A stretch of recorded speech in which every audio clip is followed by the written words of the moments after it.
South Bend.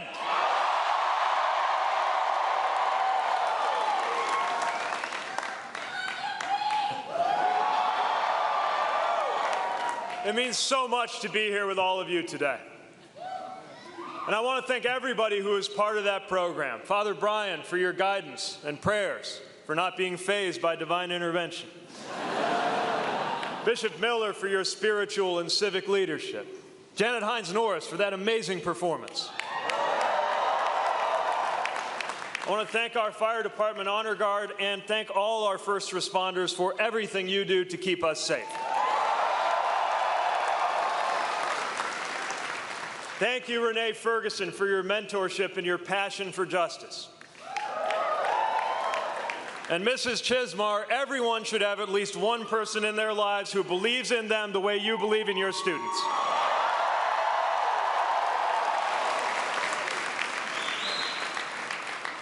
To my fellow mayors, Mayor Cabalden, Mayor Whaley, and Mayor Adler, extraordinary leaders in the community of mayors as well as in their own cities, and all of the current and former mayors here today, I thank you for your service at a time when local leadership has never mattered more.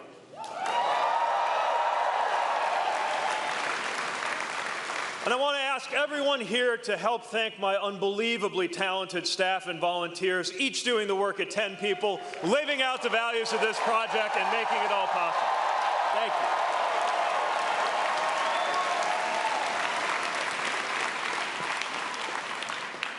Thank you to my mom, who is here physically, and my dad, who is here in more ways than he could have ever imagined.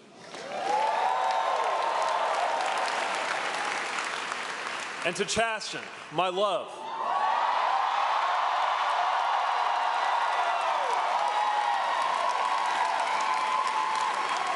Yeah, I'm pretty fond of him too. For giving me the strength to do this and the grounding to be myself as we go.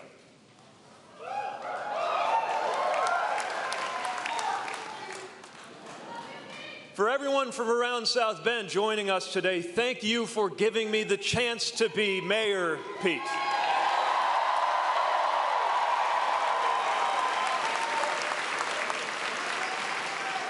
And for everyone who came from far and wide, welcome to South Bend.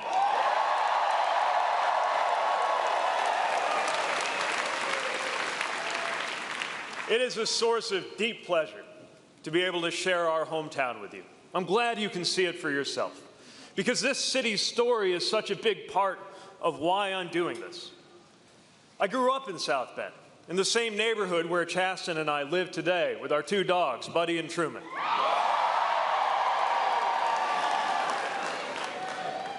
My father immigrated to this country because he knew it was the best place in the world to get an advanced education.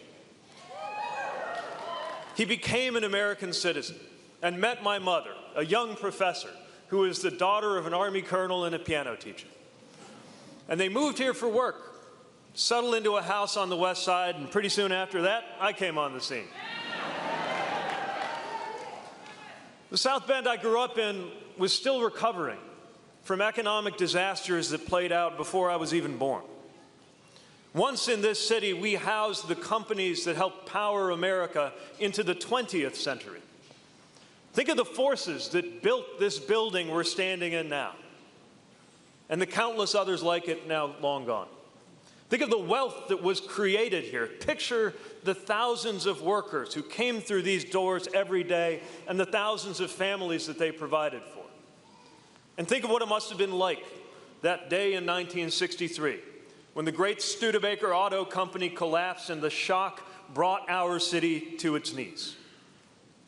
Buildings like this one fell quiet, and acres of land around us slowly became a rustscape of industrial decline, collapsing factories everywhere.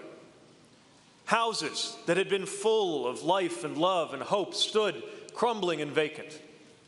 And for the next half-century, it took heroic efforts just to keep our city running as population shrank and young people like me grew up believing that the only way to a good life was to get out.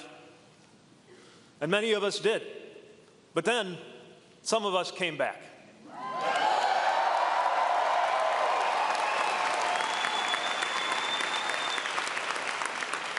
We wanted things to change around here. And when the national press called us a dying city at the beginning of this decade, we took that as a call to arms.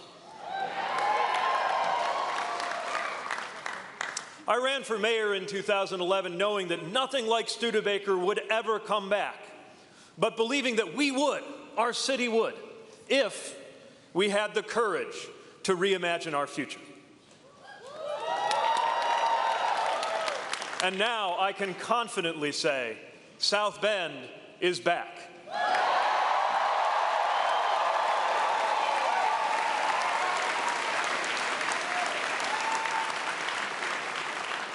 More people are moving into South Bend than we've seen in a generation. Thousands of new jobs have been added in our area, billions in investment. Now, there's a long way for us to go, but we have changed our trajectory and shown a path forward for communities like ours. And that's why I'm here today, to tell a different story than Make America Great Again. Because there's a myth being sold to industrial and rural communities. The myth that we can stop the clock and turn it back. It comes from people who think the only way to speak to communities like ours is through resentment and nostalgia. They're selling an impossible promise of returning to a bygone era that was never as great as advertised to begin with.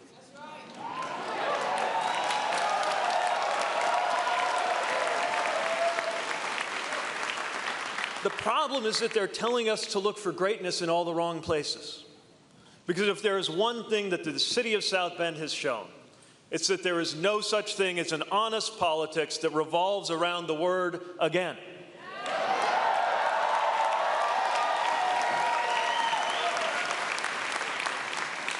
It is time to walk away from the politics of the past and towards something totally different.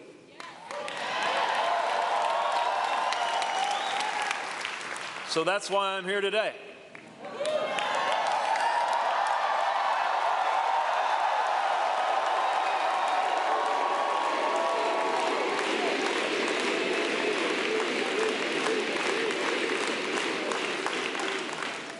I'm here to join you to make a little news.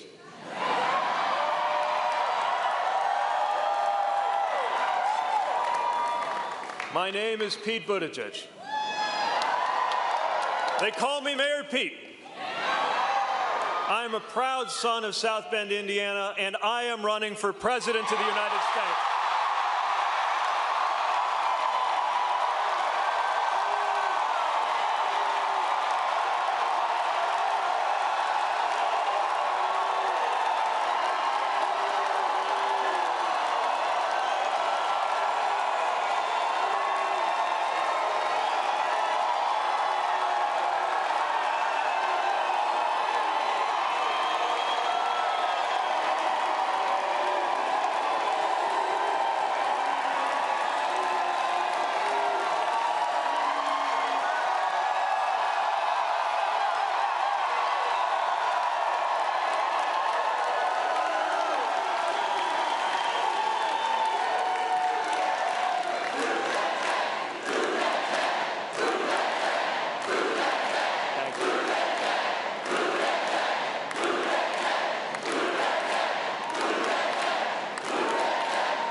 I recognize the audacity of doing this as a Midwestern millennial mayor. More than a little bold, at age 37, to seek the highest office in the land. You know, up until recently, this was not exactly what I had in mind either, for how I was going to spend my 8th year as mayor and my 38th year in this world. But we live in a moment that compels us each to act.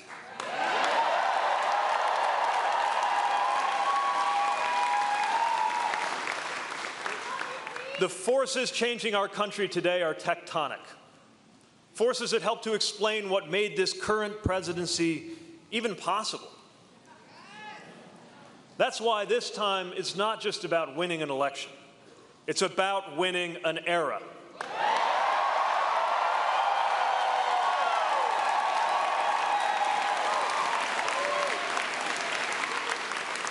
Not just about the next 4 years, it's about preparing our country for a better life in 2030, in 2040, and in the year 2054, when, God willing, I get to be the same age as our current president.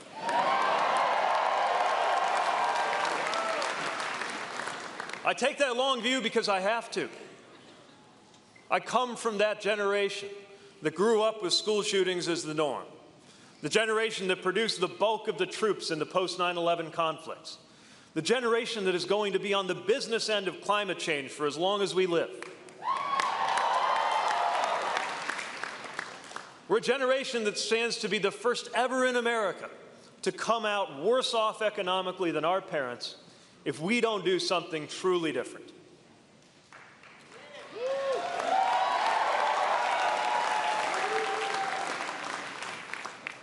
This is one of those rare moments in between whole eras in the life of our nation.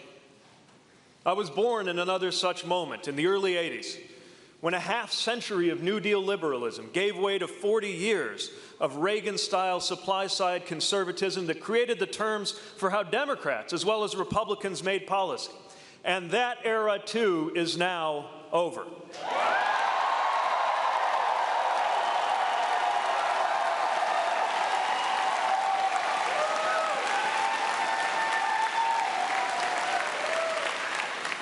So if America today feels like a confusing place to live, it's because we're on one of those blank pages in between chapters. Change is coming, ready or not. The question of our time is whether families and workers will be defeated by the changes beneath us, or whether we will master them and make them work toward a better everyday life for us all.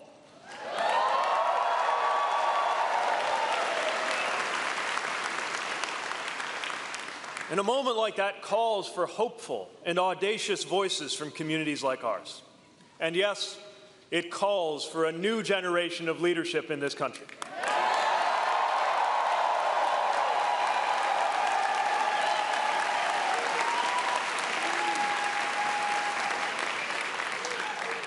The principles that will guide my campaign for president are simple enough to fit on a bumper sticker: freedom, security, and democracy.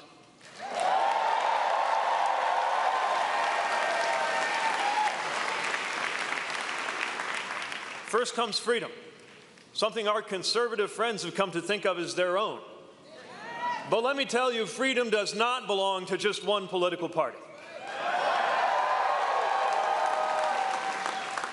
Freedom has been Democratic bedrock ever since the New Deal. Freedom from what? Freedom from fear. Our conservative friends care about freedom, but they only make it part of the way. They only see freedom from taxes, freedom from regulation, as though government were the only thing that can make somebody unfree. But it's not true. Your neighbor can make you unfree. Your cable company can make you unfree. Your freedom depends on a lot more than just the size of your government. Healthcare is freedom, because you're not free if you can't start a small business when leaving your job means losing your healthcare.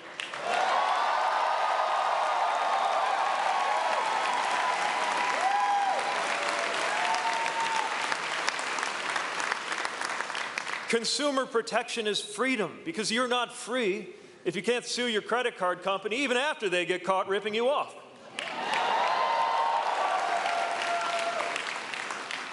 Racial justice is freedom, because you're not free if there's a veil of mistrust between people of color and the officers sworn to keep us safe.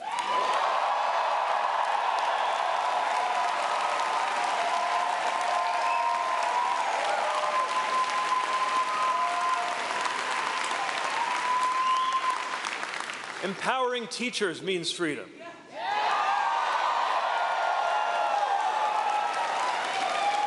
Because you're not free in your own classroom if your ability to do your job is reduced to a number on a page.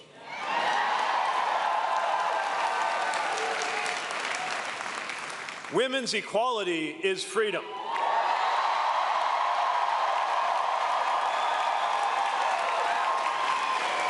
Because you're not free if your reproductive health choices are dictated by male politicians or bosses.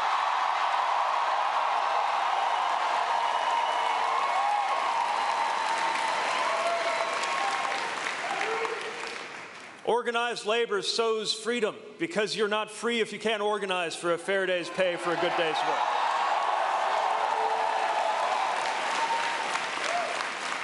And take it from Chasten and me, you're not free if a county clerk gets to tell you who you ought to marry because of their idea, their political beliefs.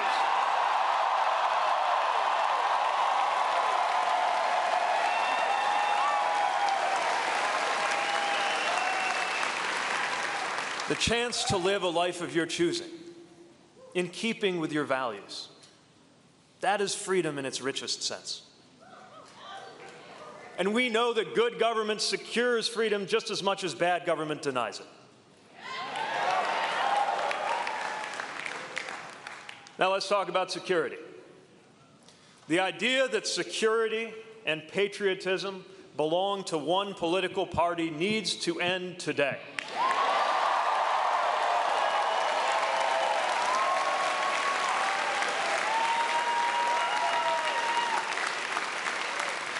We are here to say that there is a lot more to safety and security than putting up a wall from sea to shining sea.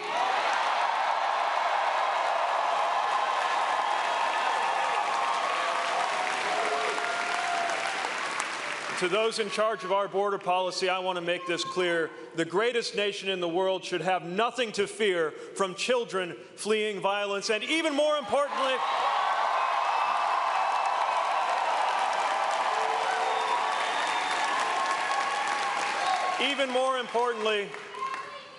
children fleeing violence ought to have nothing to fear from the greatest country in the world.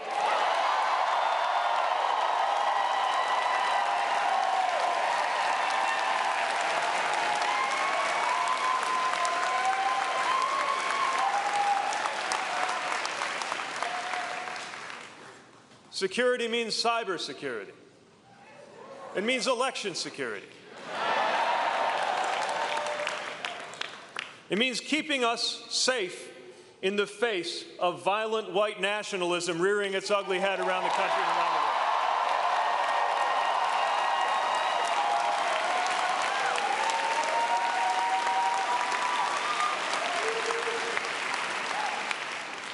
And let's pick our heads up to face what might be the greatest security issue of our time: climate change and climate disruption.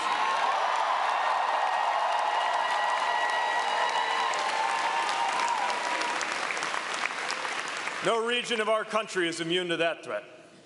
We've seen it in the floods in Nebraska, the tornadoes in Alabama, the hurricane in Puerto Rico, and the fires in California. We saw it right here in this city, where as mayor we had to fire up the operations center, the emergency operations center of this city, twice in 2 years.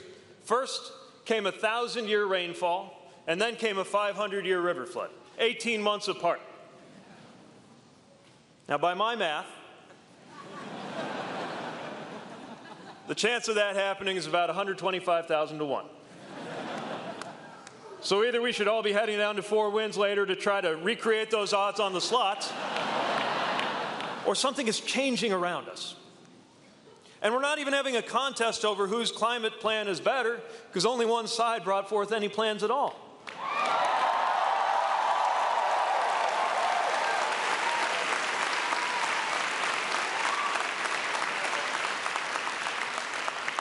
If you don't like our plans on climate, fine, show us yours.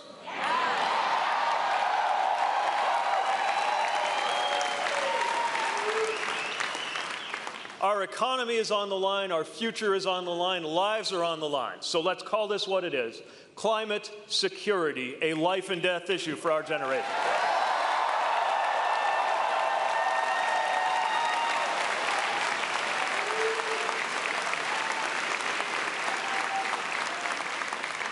And now let's talk about democracy. Because no issue we care about, from gun safety to immigration, from climate to education to paid family leave, none of it will be handled well unless our democracy is in better shape.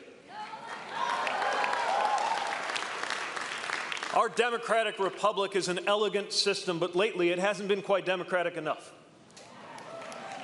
It's not democratic enough if legitimate voters are denied the ability to exercise their rights because one side thinks as a matter of political strategy that they're better off if fewer citizens are able to vote.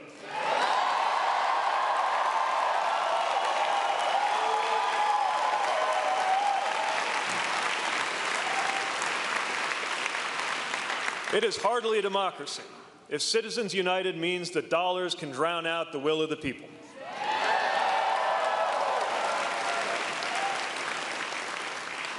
It's not much of a republic if our districts are drawn so that politicians get to choose their voters instead of the other way around.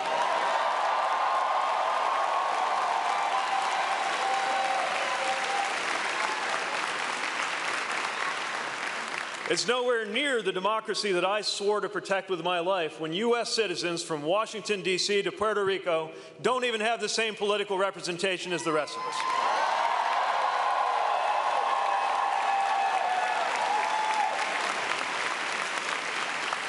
And we can't say it's much of a democracy when twice in my lifetime the Electoral College has overruled the American people.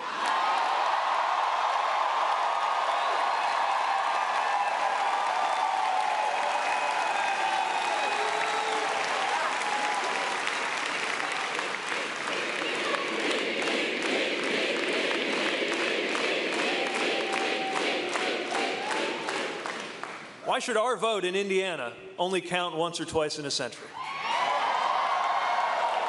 Or your vote in Wyoming or New York? So let's make it easier to register and to vote. Let's make our districts fairer. Let's make our courts less political. Our structures more inclusive. And yes, let's pick our president by counting up all the ballots and giving it to the woman or man who got the most votes.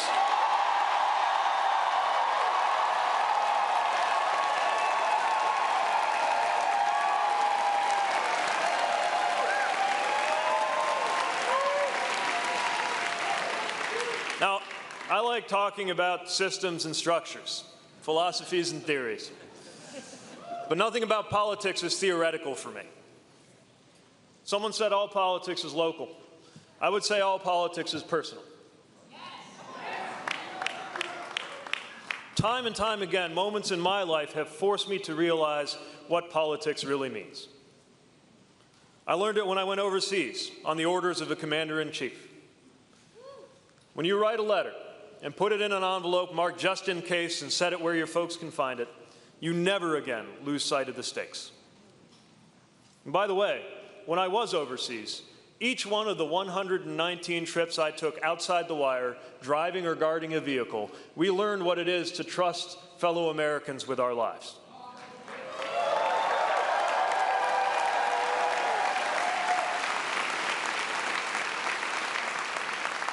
The men and women, the soldiers, sailors, airmen and Marines and civilians who got in my vehicle, they didn't care if I was a Democrat or a Republican. They cared if I'd selected the route with the fewest IED threats, not whether my father was documented or undocumented when he immigrated here.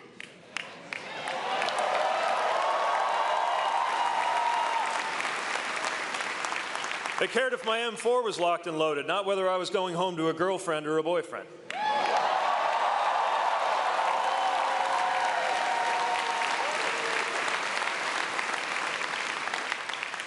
They just wanted to come home safe like I did. They wanted what everybody wants, to do a good job, to live well, and to come home. And making sure that kind of thing happens is what politics is for. Politics matters because it hits home. It hits home at our most vulnerable moments. Like the day last fall when I left my mother's hospital bedside to go find my dad across town in the middle of his chemotherapy treatment to let him know she was going to need immediate heart surgery. Not the kind of thing you put in a text message. So I had to go find her. By the way, Mom's fine. She's right over there.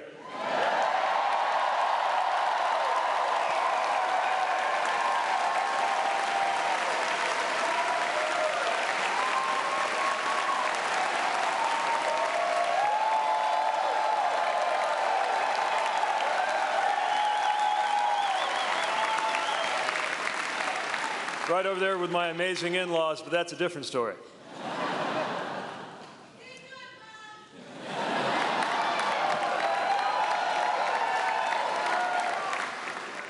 So that tough day, I had a few things going for me, as difficult as it was. I had Father Brian, who gave the invocation today, who lifted us up with faith and companionship.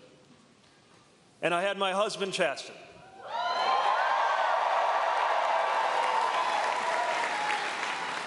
He was right there at the hospital. He stayed there.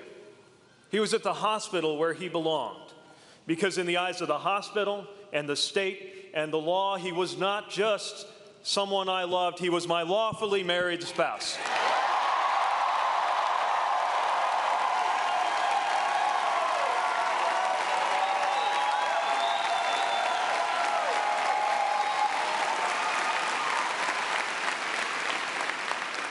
Our marriage exists by the grace of a single vote on the U.S. Supreme Court. 9 women and men sat down in a room and took a vote, and they brought me the most important freedom in my life. Mom started getting better right away. Dad started getting worse. We lost him earlier this year. And as I watched things change, from him caring for her to her caring for him, and the two of us trying to take care of the two of them. Once again, we found our lives shaped by the decisions of those with power over us. Decisions that made us better off.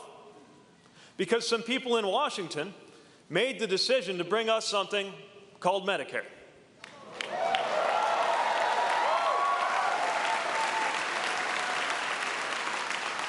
And so when I think about how we had to navigate those tough family decisions, I think about how fortunate we were that all we had to think about was what was right medically for Mom and Dad both, not whether our family was going to go bankrupt over this. That's how government touches our lives. It's how policies bring us freedom. And when it comes to health care, I want every American to have that same benefit.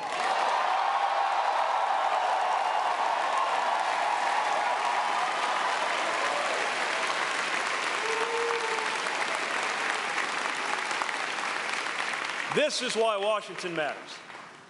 Not the political ups and downs, not the daily drama of who looked good on cable in a committee meeting, but the way that a chain of events that begins in one of those stately white buildings reaches into our lives, into our homes, our paychecks, our doctor's offices, our marriages. That is why this country was invented in the first place, and that is what's at stake today.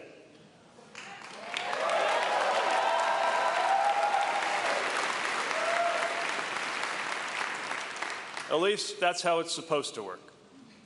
When something is grotesque, it's hard to look away. And the horror show in Washington is mesmerizing. It's all-consuming. But starting today, we're going to change the channel.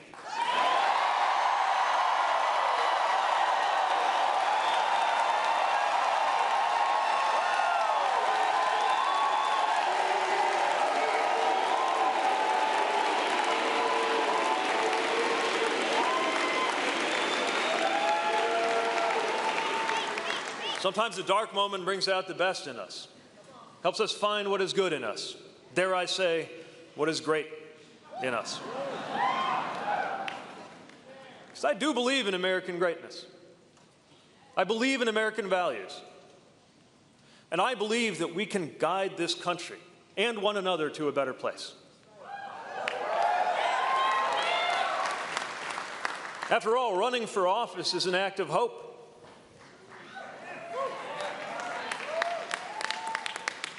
You don't do it unless you think the pulleys and levers of our government can be used and, if necessary, redesigned to make the life of this nation better for us all.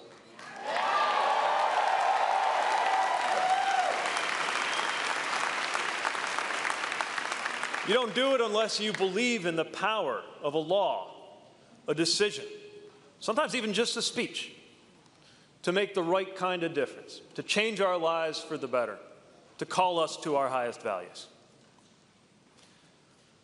Things get better if we make them better.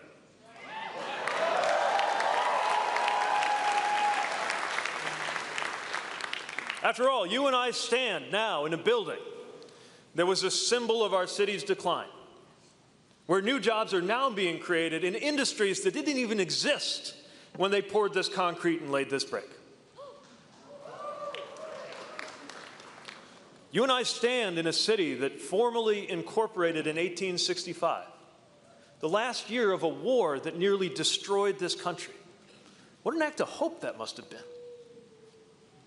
We stand on the shoulders of optimistic women and men. Women and men who knew that optimism is not a lack of knowledge, it is a source of courage.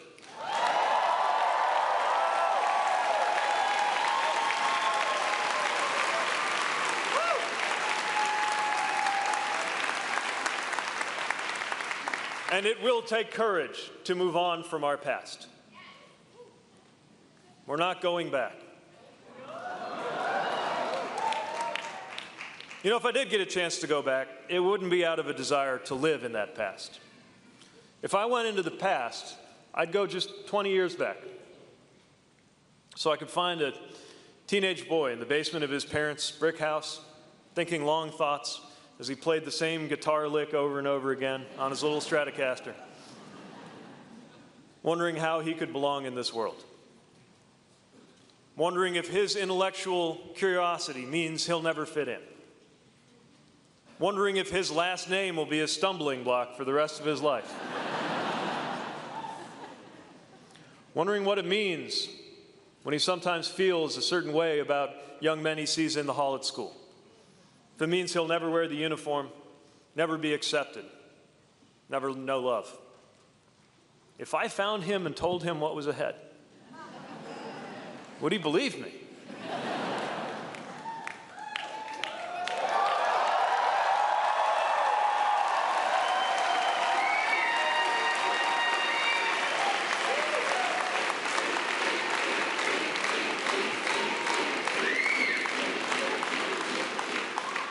I can picture it if I could put my arm around him and tell him that he was going to see the world and serve his country, that he would not only find belonging in his hometown, but be entrusted by its citizens with the duty of leading it and shaping it.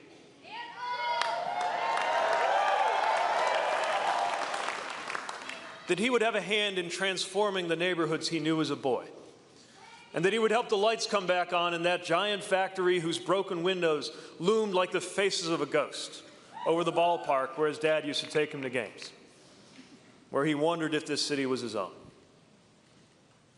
To tell him that he'll be all right. More than all right. To tell him that one rainy April day, before he even turns 40, he'll wake up to headlines about whether he's rising too quickly into becoming a top-tier contender for the American presidency.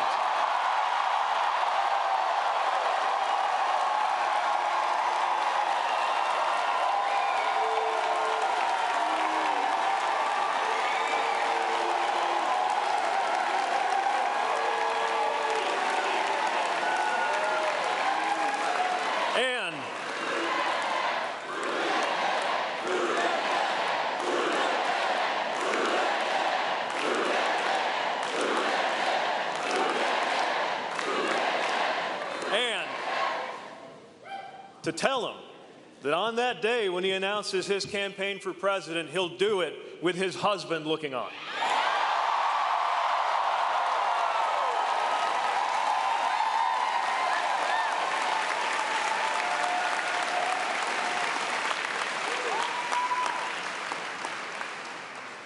How can you live that story and not believe that America deserves our optimism, deserves our courage, and deserves our hope?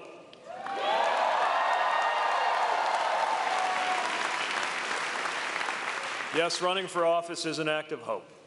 So is supporting someone running for office. So this afternoon, are you not hopeful?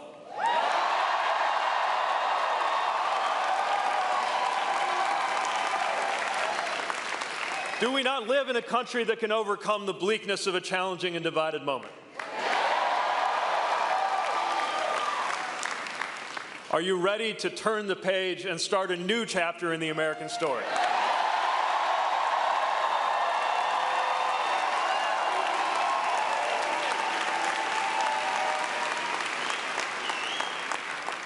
if you join me, if you and I rise together to meet this moment, one day they will write histories, not just about one campaign or one presidency, but about the era that began. Here today in this building where past, present, and future meet, right here this chilly day in South Bend.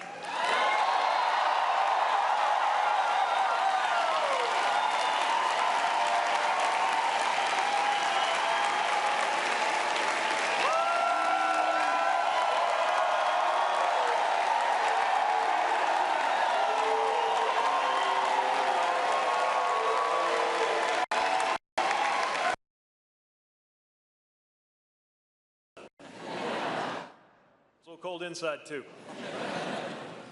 But we've had it with winter. You and I have the chance to usher in a new American spring.